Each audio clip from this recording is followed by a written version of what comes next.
gentlemen, boys and girls, on behalf of the Commemorative Air Force, your hometown Chevy dealers, and the city of Wichita, welcome to Wichita Flight Fest 2013. My name is Roger Goward, and I'm delighted to be your host for this portion of your day's journey through aviation's past, present, and future. Now, I want to take you on a trip back in time, back to the year 1941. Japan and the United States are on a collision course to war. For several months, diplomats on both sides have tried to avert this horrific conflict, but Admiral Isoroku Yamamoto, the commander of naval operations for the Japanese Imperial Fleet, has other ideas. He has devised a secret plan to deal a decisive blow to the United States and her Navy. Today, diplomacy fails and the world will never be the same. Now, I want you to close your eyes for just a moment and imagine with me. It's a dark, moonless night over the Pacific Ocean and the Hawaiian Islands. 6 Japanese carriers are poised 250 miles north of the islands. At 0620 Hawaii time, the first of the 350 airplanes of the Japanese strike force climb into the pre-dawn darkness and begin their journey to their unsuspecting targets. They use the Honolulu radio station playing popular tunes to guide them to their fateful destinations. As the airplanes approach, operators at Apona radar station spot the strike force and report to their superiors. The officer in charge mistakes the strike force for a flight of B-17s, which is supposed to arrive from the mainland, and no report is made. The destroyer USS Ward out in Honolulu Harbor identifies and sinks a Japanese mini-sub trying to enter Pearl Harbor.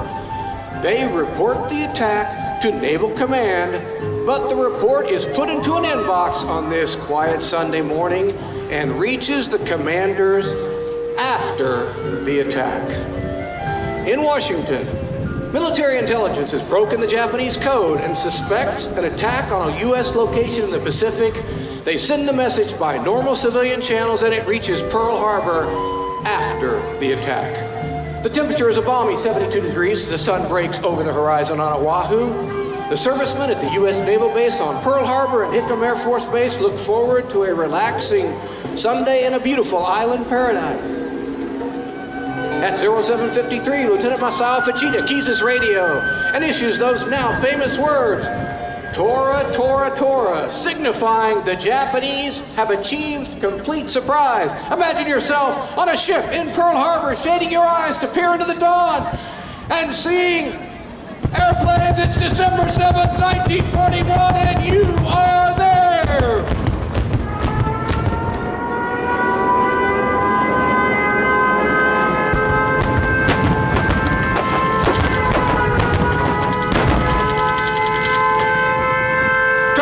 Your confusion as the first bombs explode, the first sirens sound.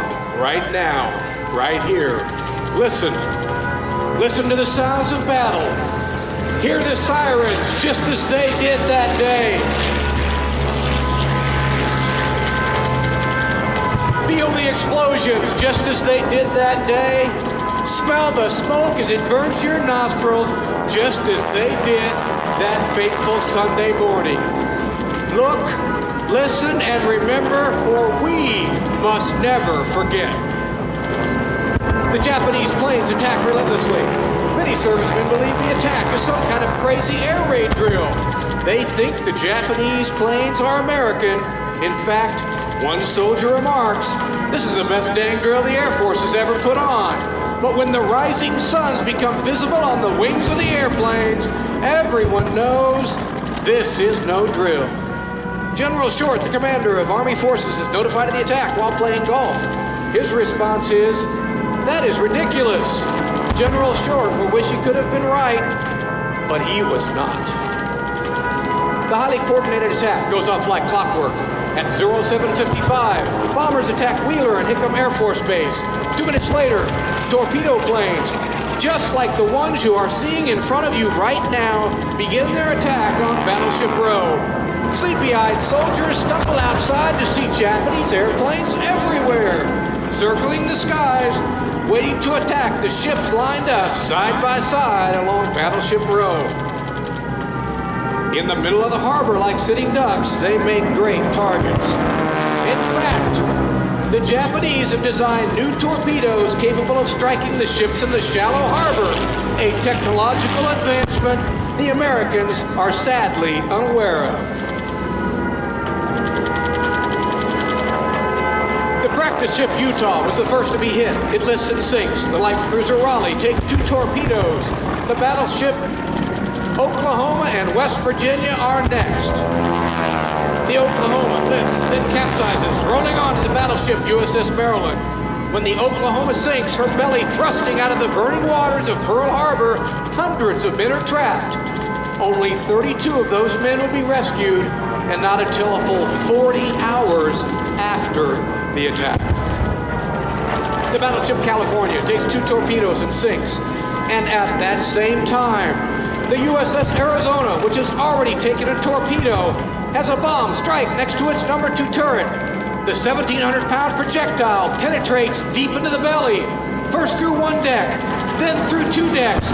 It lodges next to the number 2 magazine, and seconds later, the Arizona erupts like a volcano rising out of the harbor. Flames shooting almost 500 feet in the air. Almost 1,200 men perish in that moment. Sent to a watery grave, those brave young men still rest in the hold of that great ship at the Arizona Memorial. A testament to their courage, their sacrifice, their honor. At 08:35, the first wave ends. The damage is horrendous.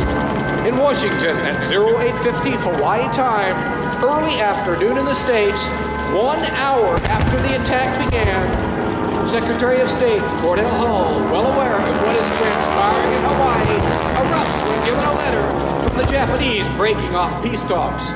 I have never seen a document that was more crowded with infamous falsehoods and distortions on a scale so huge that I never imagined until today that any government on this planet was capable of uttering them.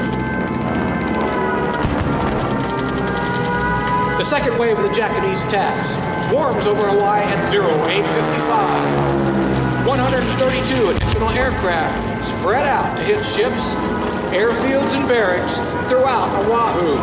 But for the second wave, the Americans fight back, making the Japanese pay, inflicting damage of their own.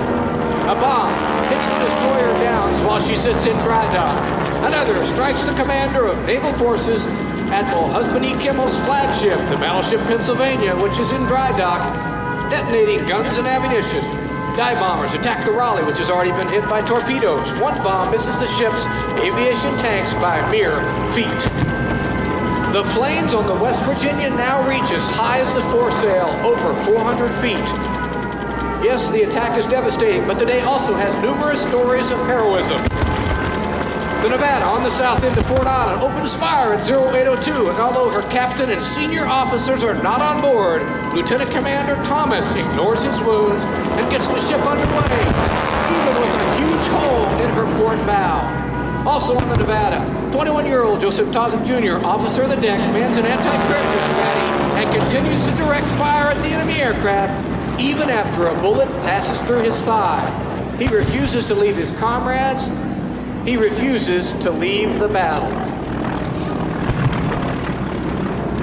As word of the extent of the devastation reaches Washington, the country is stunned. Later that day, President Franklin Roosevelt addresses a shocked nation. Yesterday, December 7th, 1941, a date which will live in infamy. The United States of America was suddenly and deliberately attacked by naval and air forces of the Empire of Japan. The attack yesterday on the Hawaiian Islands has caused severe damage to American naval and military forces. I regret to tell you that very many American lives have been lost. With confidence in our armed forces, with the unbounding determination of our people, we will gain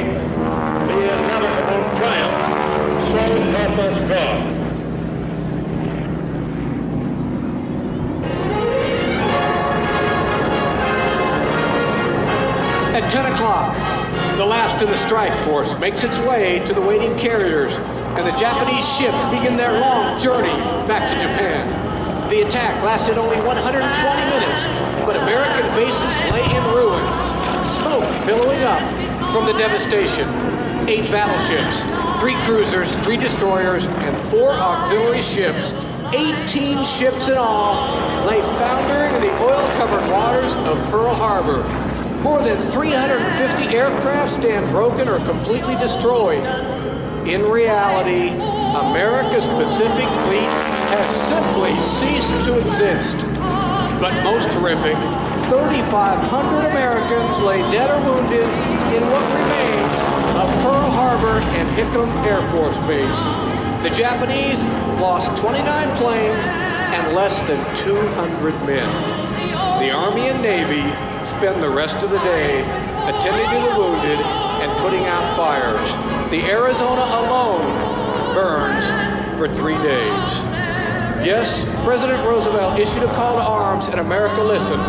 No one expected the surprise attack that fateful day. America was not ready for war, but America responded, America pulled together, and America was victorious.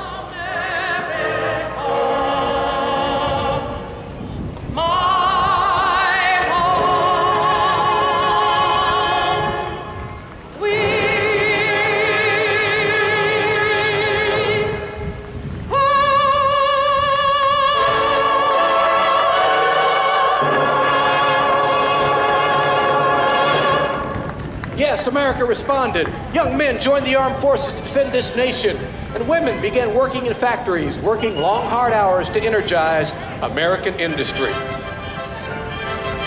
An entire nation refused to give in, refused to quit, refused to allow democracy to be destroyed.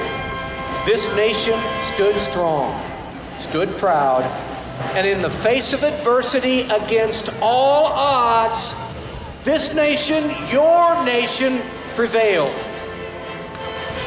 But this was not the first time the United States has been challenged, threatened, or tested, and it may not be the last.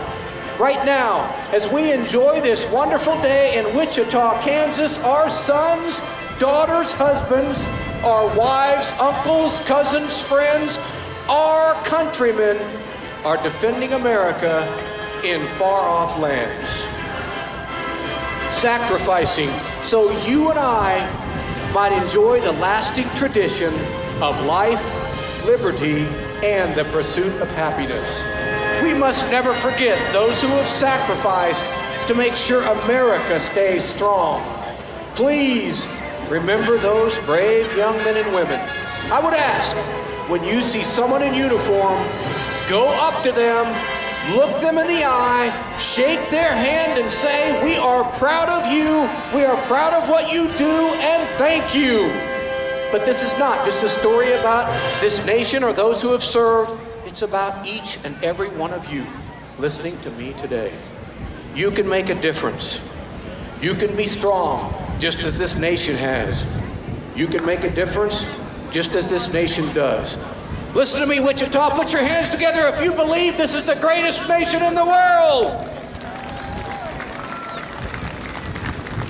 We must not become spectators to our own destiny. Ladies and gentlemen, we are Tora, Tora, Tora.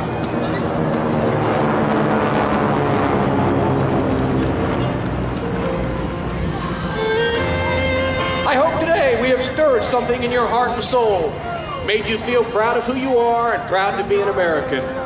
Ladies and gentlemen, the Commemorative Air Force, an organization of thousands worldwide committed to the preservation of aviation history, would welcome you to visit one of the finest aviation history museums ever created in Midland, Texas, celebrating more than 150 aircraft used in the period from 1939 to 1945. Or on the web at commemorativeairforce.org.